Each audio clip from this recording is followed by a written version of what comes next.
একটা ব্যাপার কি কখনো আপনাদের মাথায় এসেছে? এই যে আমরা এত সব করছি, রকেট পাঠাচ্ছি মহাকাশে, জটিল সব থিওরি নিয়ে আলোচনা করছি, ঘন্টার পর ঘন্টা স্ক্রল করছি ফোনে, এই সব কিছুর মাস্টার কে?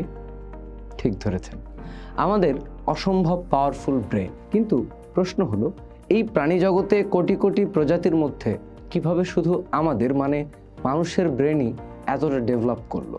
শিম্পাঞ্জি, ডলফিন বা অক্টোপাসও তো বেশ বুদ্ধিমান, কিন্তু তারা তো আর আইনস্টাইনের থিওরি নিয়ে মাথা ঘামাচ্ছে না, তাই না? তাহলে রহস্যটা কোথায়?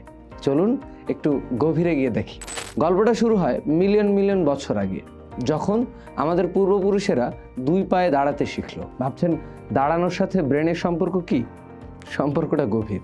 দুই পা খালি হওয়ায় হাত দুটো পেয়ে গেল মুক্তির স্বাদ। এই হাত দিয়ে তারা হাতিয়ার বানাতে শিখলো, খাবার সংগ্রহ করতে শিখলো, বাচ্চাদের সহজে কোলে নিতে পারলো। হাতের এই নতুন নতুন ব্যবহার ব্রেনের উপর চাপ তৈরি করলো, নতুন নতুন নিউরাল কানেকশন তৈরি হতে লাগলো। ব্রেনকে আরও বেশি কাজ করতে হলো, আরও জটিল সব সমস্যার সমাধান করতে হলো। এটাই ছিল প্রথম ধাপ। এরপর এলো আগুন। কাঁচা মাংস বা গাছের ফলমূল হজম করতে শরীরে প্রচুর এনার্জি খরচ হতো।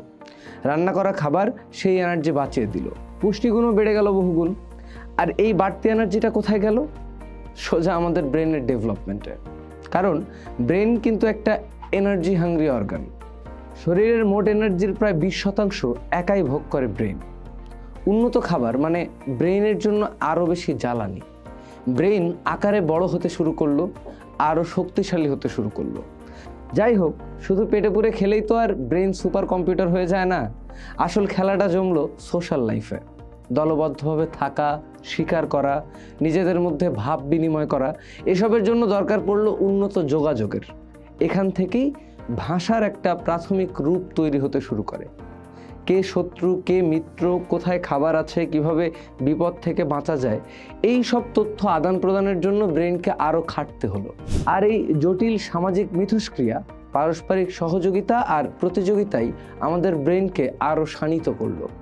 যাদের ব্রেন এই সামাজিক জটিলতাগুলো ভালোভাবে সামলাতে পারত, তারাই টিকে থাকার লড়াইয়ে এগিয়ে থাকতো। আরেকটি ইন্টারেস্টিং ফ্যাক্টর হলো আমাদের লম্বা শিশুকাল।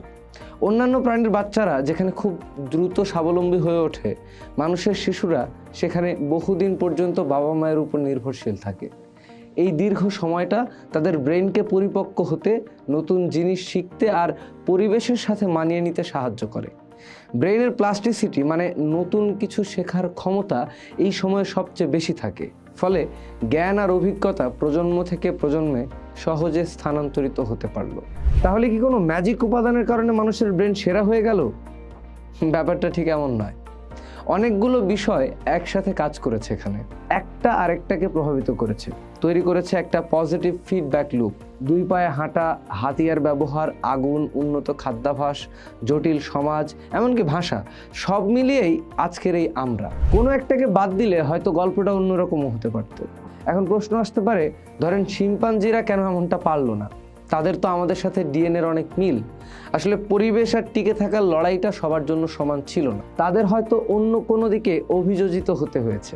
আমাদের মতো ব্রেইন কেন্দ্রিক বিবর্তনের পথে তারা হাঁটেন। তাদের শারীরিক শক্তি বা গাছে চড়ার দক্ষতা তাদের টিকে থাকতে বেশি সাহায্য করেছে।